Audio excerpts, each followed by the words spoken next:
हरियापुर नाम के एक छोटे से गांव में रामू काका अपनी छोटी सी बेटी गुड़िया के साथ रहते थे। गांव में उनका कोई अपना नहीं था। गुड़िया की मां का देहांत कई साल पहले हो चुका था और तब से रामू काका ही माँ बाप दोनों बनकर उसे पाल रहे थे।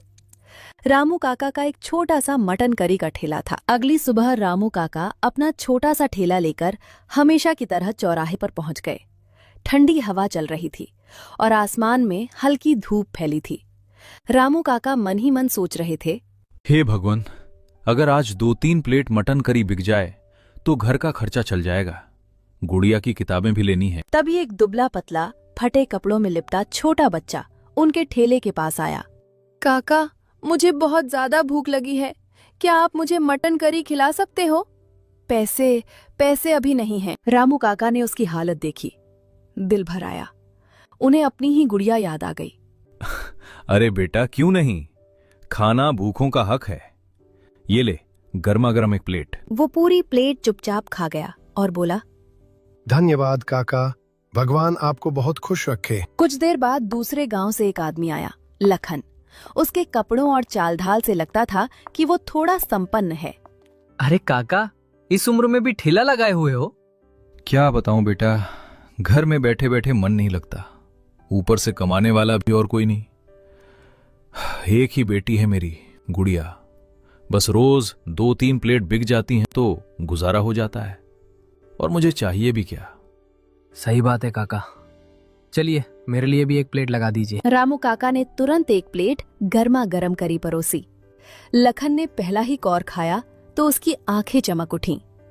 अरे वाह काका, ऐसा मटन तो मैंने आज तक नहीं खाया, ये तो कमाल का स्वाद है। अरे बेटा, ये सब गांव की मिट्टी का स्वाद है। काका, आप मेरे साथ मेरे गांव चलिए, मैं आपको आधे पर रख लूंगा।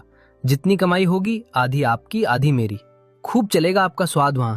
नहीं बेटा, मेरा मन बस इसी गांव में लगता है, मैं कहीं और नहीं जाना चाहता।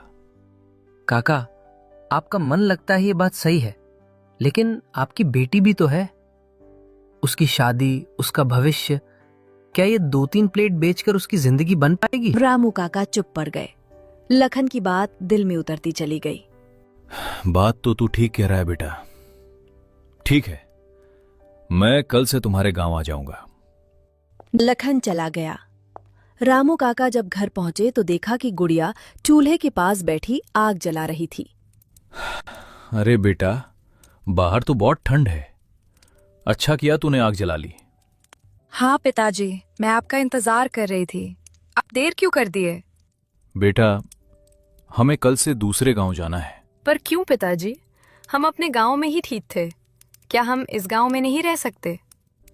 नहीं मेरी गुड़िया, बात रहने की नहीं है, बात तेरे भविष्य की है। भविष्य? पिताजी, हम यहाँ भी खुश हैं, आप क्यों परेशान होते हो?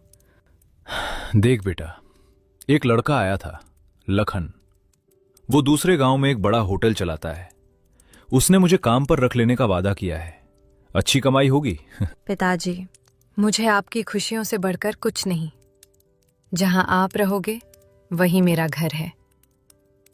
गुड़िया और रामू काका दोनों गांव छोड़कर दूसरा गांव आजता है। अरे रामू काका, आप आ ही गए, चलिए अच्छा हुआ समय पर पहुंच गए। हाँ बेटा, जैसा कहा था वैसा ही सुबह सुबह निकल पड़े। बहुत बढ़िया। काका, जल्दी से काम पर लग जाइए, आज भीड़ बहुत होगी और इराक भैया कभी भी आते ही होंगे। आप मटन करी बनाना शुरू कर दीजिए। तभी लखन ने गुड़िया की ओर दिखा। और बेटी, तुम जरा मेरे घर चली जाओ, जहां भी पूछोगी लखन भैया का घर सब बता देंगे, बड़े आराम से पहुंच जाओगी। वहां भाभी भी है, वे तुम्हें खाना वाना दे देंगी। पिताजी, मैं अकेली कैसे जाऊं? डर मत बेटा, लखन बेटा बुरा नहीं है, उसके घर जा, भाभी से मिलना, बहुत अच्छे रिलेटेड है। रामू काका ने जैसे ही कड़ाही में मसाले डाले, खुशबू पूरे होटल में फैल गई। थोड़ी ही देर में पहला ग्राहक तेजी से आया। अरे लखन भैया, ये चाचा को कहां से पकड़ लाए? खुशबू तो ऐसी आ रही है जैसे कहीं दरबार में पक रहा हो। चलो जल्दी से एक प्लेट मटन लगा दो। रामू काका ने फुर्ती से प्लेट तैयार की, करी गर्मा गर्म चावल पर डाली और ग्राहक को बढ़ा दी। अरे वाह काका, ऐसा मटन तो मैंने जिंदगी में कभी नहीं खाया। मुंह में जाते ही पिघल रहा है। ये तो कमाल है। मैंने कहा था ना, काका का हाथ नहीं, जादू है जादू। काका, अब से मैं रोज यहीं खाऊंगा। लखन भैया, आधी दुकान इनको ही दे दो। ग्राहक हाथ जोड़कर बोला। काका, अब से मैं रोज यहीं खाऊंगा लखन भैया, आधी दुकान इनको ही दे दो। धीरे धीरे और लोग भी खुशबू के पीछे पीछे आने लगे। अरे भाई, क्या महक आ रही है, एक प्लेट मेरे लिए भी लगाओ। शाम होते होते कड़ाही लगभग खाली हो चुकी थी। आज का दिन उनके लिए उम्मीद और नई शुरुआत बनकर आया था। दोनों घर चले गए। बेटा लखन, आज की कमाई तो बहुत ही बढ़िया हो गई। ला, मेरे आधे पैसे निकाल दे। वही बात जो तूने कही थी, आधा आधा। ये सुनकर लखन का चेहरा एक पल के लिए उतर गया। मन में सोचने लगा, अरे काका का मटन तो सच में जादू है। अगर आज ही मैंने इन्हें आधे पैसे देने में टालमटोल की तो कहीं ये नाराज होकर वापस अपने गांव ना चले जाएं। काका, मैं तो बस निकाल ही रहा था। आपकी मेहनत है, आपका हाथ भी है। वो पैसे गिनने लगा, पर उसके हाथ में हल्की कंपकपी थी। भगवान तेरा भला करे बेटा।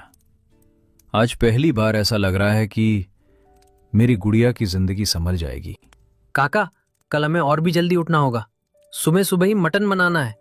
आज की तरह अगर भीड़ लगी तो पूरा गांव हमारे होटल की तरफ भागेगा। अगले दिन सुबह सुबह ठंड पहले से भी ज्यादा तेज थी। कड़ाही से उठती भाप और खुशबू पूरे होटल में फैलने लगी। लोग ठंड में कांपते हुए भी गर्मा गर्म मटन करी के लिए लाइन में लगने लगे। अरे भाई जल्दी देना, ठंड में बस काका की मटन करी ही जान बचा सकती है। आज तो और भी ज्यादा खुशबू आ रही है। तभी रोज आने वाला एक खास ग्राहक आया, राहुल। काका, मैं आज फिर आ गया। आपके हाथ की मटन करी के लिए तो मैं रोज यहाँ तक पैदल आता हूँ। ऐसा स्वाद तो पूरी दुनिया में नहीं मिलेगा। अरे बेटा, तू रोज इतना दूर से आता है, मुझे तो शर्म आ जाती है। भगवान तेरा भला करे। काका, आपका खाना मेरे लिए दवा जैसा है। ठंड में आपका गरम मटन, वाह। लखन भैया, आपने बड़ा अच्छा फैसला किया इन्हें लाके। ये सुनकर लखन के चेहरे पर हल्की तकरार की झलक आ गई। अंदर ही अंदर वो बुरी तरह जल उठा। हर कोई बस काका काका करता है। अरे दुकान किसकी है, नाम किसका है, मुनाफा किसका होना चाहिए। अब तो मैंने मटन करी बनाना सीख भी लिया है, फिर इस बूढ़े को रखने की क्या जरूरत। आज रात ही से निकाल दूंगा, पूरी कमाई मेरी होगी। पूरा दिन भीड़ पहले दिन से भी ज्यादा रही। हर प्लेट की तारीफ सिर्फ एक ही नाम से शुरू और खत्म हो रही थी। दुकान बंद करके दोनों अपने अपने घर जाने लगते। काका, मेरे आधे पैसे निकाल दो। आज अच्छी कमाई हुई है। हाँ बेटा, क्यों नहीं। ये ले तेरे आधे पैसे। ऊपर वाले की मेहर है, आज अच्छा दिन रहा। और सुनो काका, कल से आप दुकान पर मत आना। क्या बोला तूने बेटा, मैं दुकान पर ना हूं? अरे कुछ गलती हो गई क्या? नहीं काका, गलती वगलती कुछ नहीं। बस अब मैं आपसे मटन करी बनाना सीख गया हूं, तो भला मैं आपको आधे पैसे क्यों दूं? अब से दुकान में अकेला ही चलाऊंगा। लेकिन बेटा, तू मुझे मेरे गांव से यही कहकर लाया था कि आधे पैसे तेरे आधे मेरे, हम साथ मिलकर मेहनत करेंगे। हाँ काका, लाया था, लेकिन अब मेरा मन नहीं है। आप अपना गांव वापस चले जाइए, मुझे अब किसी की जरूरत नहीं। बस बहुत हो गया। आप दोनों कल से यहां मत दिखना। दुकान मेरी है, मेहनत मेरी है, और अब कमाई भी मेरी होगी। ठीक है बेटा, तेरे मन में अगर लालच आ गया है तो मैं क्या कर सकता हूं। लेकिन एक बात याद रखना, खाना बनाने का तरीका सिर्फ देखने से नहीं आता, उसका जादू हाथ में होता है, और वो जादू किसी लालची दिल में टिकता नहीं है। काका अपने फटे बैग को कंधे पर टांगते हैं और धीरे धीरे अंधेरा होते रास्ते पर चल पड़ते हैं। अगले दिन सुबह लखन बड़े जोश में दुकान खोलता है। उसके चेहरे पर एक तिरछी मुस्कान होती है। आज देखना, लोग मेरी बनाई मटन करी के भी दीवाने हो जाएंगे। काका समझते क्या थे, अपने हाथ का जादू। कुछ देर में पहला ग्राहक आता है। अरे लखन भैया, एक दमदार मटन करी दे दो, ठंड में गर्मा गर्म मजा आ जाएगा। गिरा पहला निवाला मुंह में डालता है और उसका चेहरा तुरंत बिगड़ जाता है। अरे ये क्या है, ये मटन करी है या उबला हुआ पानी? स्वाद कहाँ है, मसाला कहाँ है, मटन कच्चा क्यों लग रहा है? लखन एक पल को हक्का बक्का रह जाता है। क्या बोल रहे हो भाई, जैसे रोज बनती थी वैसे ही बनाई है। नहीं बत करो, ये तो बिल्कुल खराब है। मैं तो खत्म भी नहीं कर पा रहा।